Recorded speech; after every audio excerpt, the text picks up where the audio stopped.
Freddy do? 23,000. This is interesting. Let's see, what do we have? Today we'll be looking at some horror games set in the Kowloon walled city. But before we do that, a small history lesson for those who are not familiar with it. So please pay close attention to this carefully curated misinformation I'm about to give you. It all starts with a small Chinese military outpost in Kowloon, which would slowly grow in size over the years to a sort of fort. While China exported copious amounts of tea to the British Isles, the Chinese weren't too interested in European goods. So to make trade relations a little more fair, the British decided to give the Chinese a severe case of opium addiction. Oh, the opium thingy is actually a very interesting point in our history. China was very ready, correct me if I'm wrong, China was very ready to ditch the empire, the UK empire, and then they suddenly came out with this opium thing and they got addicted to it. So they're like, hey, can you stick around? Because we do want more opium. That's actually very funny when you think about it. Empire was kind enough to illegally import large amounts of opium to China, causing an opium addiction epidemic, making a large amount of the population of China dependent on this British opium. The Chinese imperial government decided that having your people dependent on opium, much less foreign opium, was not good, neither socially nor economically, and so put in measures to stop the opium trade. The British are not too happy that the Chinese would snub their nose at their fine opium, and so begins the First Opium War. During the war, the fort in Kowloon was fortified with walls, which is actually where the name Kowloon Walled City originates from. The British win the war, taking an island in Hong Kong and continuing the opium trade. And so because of that, and other more complex reasons, there was a second opium war. But much like I thought this video is about horror games. Why am I being lectured about history? I know he's gonna get into it later on, but come on, dude, get on with the video game, please. Previous arrangement, with Great Britain holding on to Hong Kong and China holding on to Kowloon, now wallless fort. Eventually, there was a Chinese civil war between the KMT Is it and world building? My pet peeves with like documentary videos like this is that they spend too much time on the stuff that may not relevant. It may relevant later on, but I would be very mad if all of this history doesn't matter at the end. Reasons why when you see photos of Kowloon, the space will always be replete with wires. Borders, most rooms had no windows and relied entirely on artificial light. Even if a room did have windows, there was a very small chance it would get any sunlight due to the extremely dense construction. This actually caused the outside apartments and the ones located within the main courtyard to be the most expensive. That's where like Chinese Jake Paul would live, or like Elon Ma or something. An extreme negative of the lawlessness was the I'm sorry. I'm sorry. Sorry, my brain has rotten to core. The moment I heard the metal sound, something triggered in my head. I just start laughing.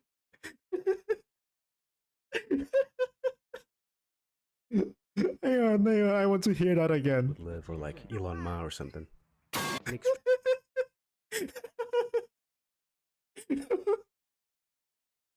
Oh my god, my brain has been mushed. Oh my god. Extreme negative of the lawlessness was the lawlessness itself. There was little to no waste management, and people who visited the city reported a pervasive, inescapable odor and heavy, stuffy air. Okay, that was a very good recap of the Kowloon city. I hope he will touch more on the history part, but that part could be easily cut down to 1 minute and just focus on here. But anyway, he could, that those information could be important later on, so I will shut up. Let's go back. The first game we'll be looking at is Welcome to Kowloon. You play as a student searching for some affordable housing. We get a pretty well-made intro cinematic, which is rare for these small indie horror games.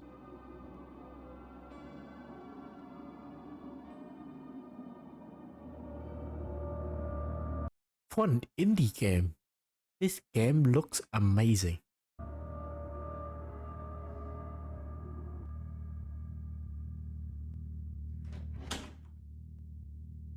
What awaits him inside the walls? Okay. Oh my god. And so we enter the walled city. I was caught off guard by that. A kind of, I would almost say, romantic view of the city. It's serene, and you hear in the distance people Oh, look at that. Hang on. hang on, I want to talk briefly about this particular frame right here. So the reason why I'm stopping at this particular frame because I want to talk about the lighting. Lighting is like 80% of that. And this is the great use of that. And you may notice in this scene alone, there's only one light source, like literally just one. There's no need for multiple light source. And a lot of indie devs, they have the habit of, oh, if I can add one, we can add multiple, bang, bang, bang. And they lit up the entire street and they forgot about the art directions and also the visual clarity for the players. This is an amazing example of like, hey, you should go to that door. Though that place is important, but it also create this like ambience for the surrounding environment. So it's amazing. Hey guys, it's Alan here editing the video. If you like my game designer opinion on this, please consider like and subscribe. I want to do more in the future because game design is really my passions, and I would love to give you some more insight to some of my favorite games as well. So yeah, okay, back to the video. Almost say romantic view of the city. It's serene, and you hear in the distance people mingling after a day's work. Later on, some music at the entrance of a shop. Yeah, this one has great use of lighting as you can see. You don't need many light sources. It's all very Just mundane. a few. And walking through this section, you get that feeling that people that tend to romanticize Kowloon talk about. That feeling of community and closeness. As soon as you enter this apartment building, there's a massive tone shift. The apartments are bleak, dirty, claustrophobic, and all you can hear is the buzzing of fluorescent lights and flies. This, you will notice, is a constant theme in this game. The dichotomy between the romanticized Kowloon and the claustrophobic, oppressive reality that was common for most inhabitants of the city. Okay, so now we're gonna have a new segment called Freddy's Nitpicks, where I nitpick things I don't like, but that don't really matter that much. I even made a cool intro for it, so... Oh well, okay. That's Why is all the graffiti in English? makes sense. Makes sense. Passing by this dog and into the 4th floor, you get to where your apartment should be, but there's a note written by the landlady saying she left the key in the store, the one next to the apartment. So you pass by the dog, back outside, get some dog food and a key.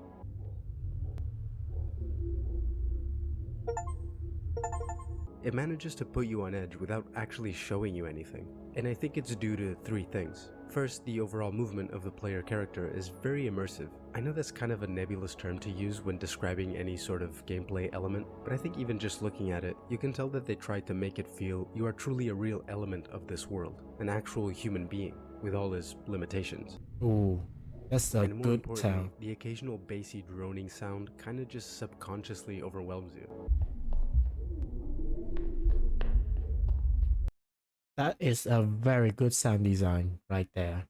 And the fact that you can easily do it in all the engines, really, because most engines nowadays, they have simulations, meaning you can have like the same sound files, but if you put in different environment, you will have different effects. Tight concrete hallways always feel like they're closing in on you, and all the clutter, trash, hanged clothing, and massive wires are not only accurate to the real Kowloon walled city, but also seem to create these visual illusions, especially when exploring a new area. I personally felt it as I was going up these stairs with this flashing red emergency light. I could have sworn that those wires over there was some sort of figure peeking over the corner. I don't know, you might not feel this one if you play it, and I don't actually know how intentional it was, but I certainly felt it. And I do think it was intentional, and I'll tell you why later. Anyway, you feed the dog and go into the apartment.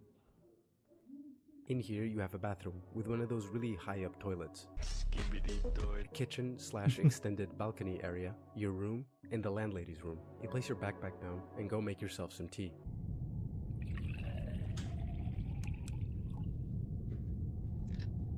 Going back to your room, you find a note in the closet that says, "I'm scared. I want to go home. The old woman's gone crazy. I haven't been able to go outside for a long time." You go to check the front door and find that it's been locked.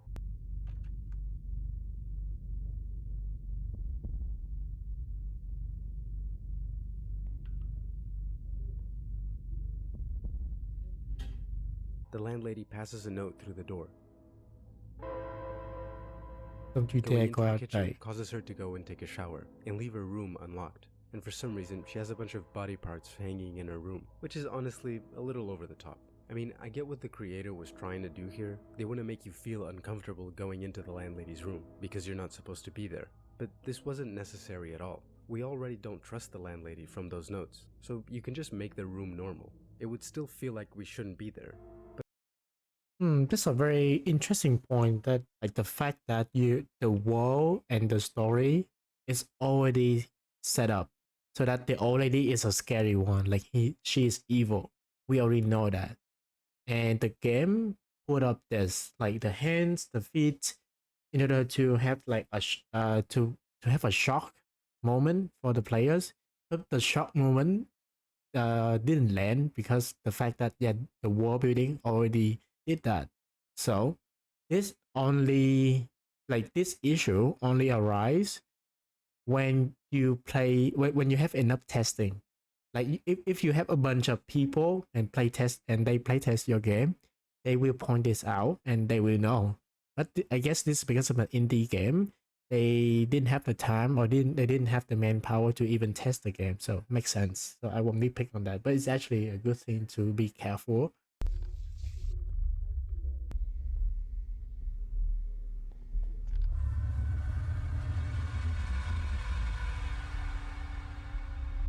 You expect a chase, but nothing happens.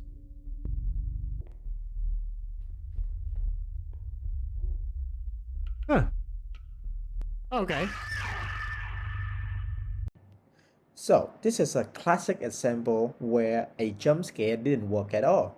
It could be due to many reasons, but in my opinion, it's all because of the sound designs and the timing of it. I will definitely talk more about it in the later part of the video. So, stick around to find out more, okay? Okay, back to the video. I am not ashamed to admit that when this happened, I absolutely poop maxed into my pantaloons. You know that festival in India where they throw poop at each other? This was my room, and this was me. Now, a lot of people don't like jump scares, and I get it. 99% of the time, they're a cheap way to get a reaction out of you. However, I actually appreciate the jump scares in this game. I think this game is really good at building tension and creating an uneasy atmosphere. During that whole section, you become more and more paranoid as the relentless droning bass heightens your anxiety. The limited lighting, I think, also plays a crucial role, making the extremely small space, which only takes a few seconds to explore fully, feel constantly unfamiliar and threatening. And this sustained sense of dread makes the eventual jump scares feel much more earned. They are a culmination of a carefully crafted experience rather than a shock tactic. Additionally, the subtle echoes of your footsteps and occasional unsettling noises kind of keep you on edge. They make you hyper aware of your surroundings.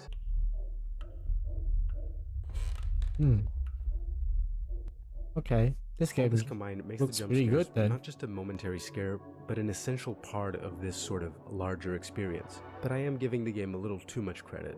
There are definitely some cheap jump scares that are straight up just evil. One of them is when you have to look in the back of these paintings for a code, and for no reason whatsoever, one of them just does this. Another one, and this one's so Yeah, evil. that is actually a very cheap jump scare. Like it serves literally no purposes. And I'm so glad I paused at this moment. Look at this. You see it? It's a face. It's a body. Nice. This is actually a very small details. I don't think this guy even noticed it. Like the fact that we pause on this frame and we didn't even notice this is actually so cool. Actually forgive it because it's kind of funny. There's this part where you have this frantic chase scene. Leading up to it, nothing really happens. But if you die during the chase and restart, suddenly in the lead up to the chase,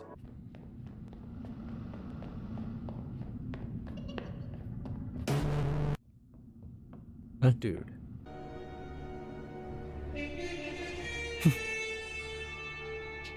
In the balcony now, you enter into another. That jump scare could have been so much better if the developers increased the sound.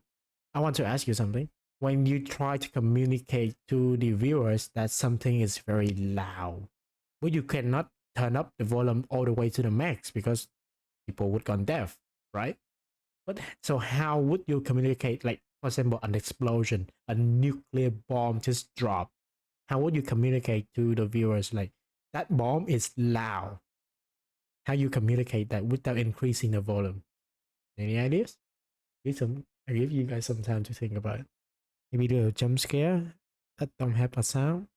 You are close. You are very close there. Before the explosion, you cut off the sound, and then the explosion happens, and then you have the normal sound volume again. Why? Humans, the brain, just the goopy goblin brain, is our brain is very good at detecting the differences between things, meaning the differences in terms of temperature, the differences in terms of light, the differences in terms of volume. So when there's a big contrast between volumes, the brain will intercept it as loud. You have that effect. And same thing for here, right? So that's the game ambience volume. And now you listen to the game jump scare sound. See anything? The game jump scare and the game ambience has the same volume. And that's why the jump scare didn't work for me. I didn't jump because there's no differences between in terms of volume. In order to make this jump scare more effective, I would do this. Okay, I will do this. See and see if it works or not. See? You see the difference? Let's try that again. I turn off the sound.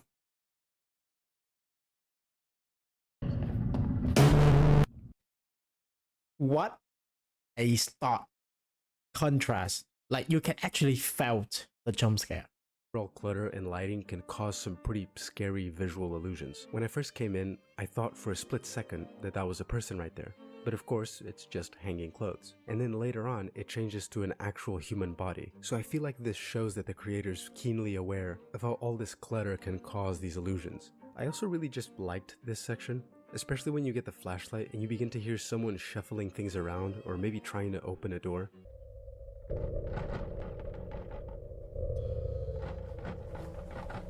This is kind of a hack thing to say, but it did kind of remind me of PT. But let's move on to what I think is the best section of this game, and honestly, what the whole game should have been in my opinion. Let's just call this level the streets. It's essentially what I wanted from a horror game set in Kowloon City. Long cramped hallways and winding labyrinthic pathways. Just you and your flashlight. Or is it?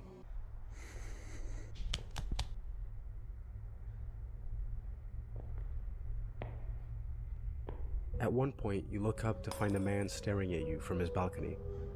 Not doing, just staring. Okay. After getting this elevator working, you get to the roof, where the game goes back to being calm and serene, like it was in the beginning.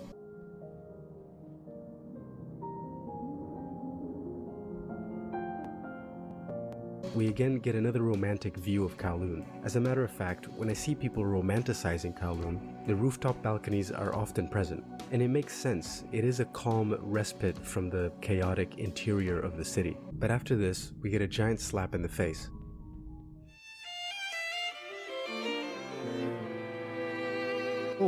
Oh, okay.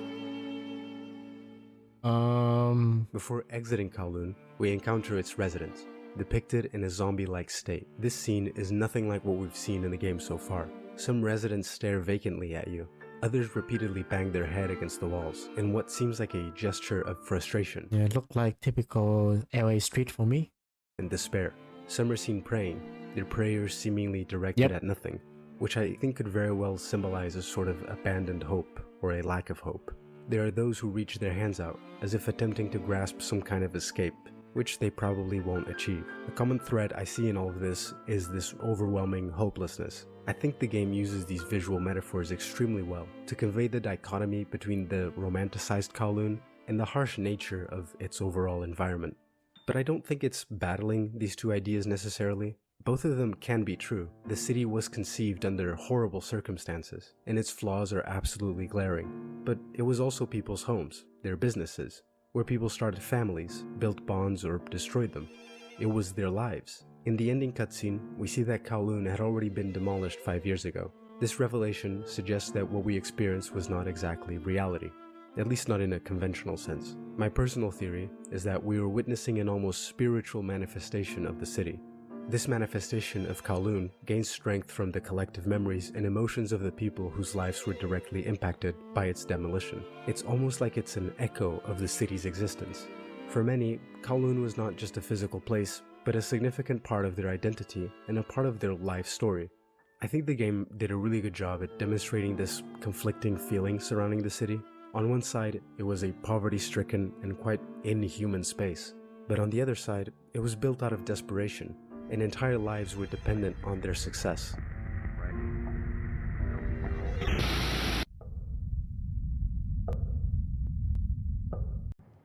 So I forgot to record an outro here, but this is a fantastic video. Links in the description. So if you like my reactions to it, as a game designer, please make sure to like and subscribe, and make sure to follow me on social media as well. Okay, see you on the next video. Thank you.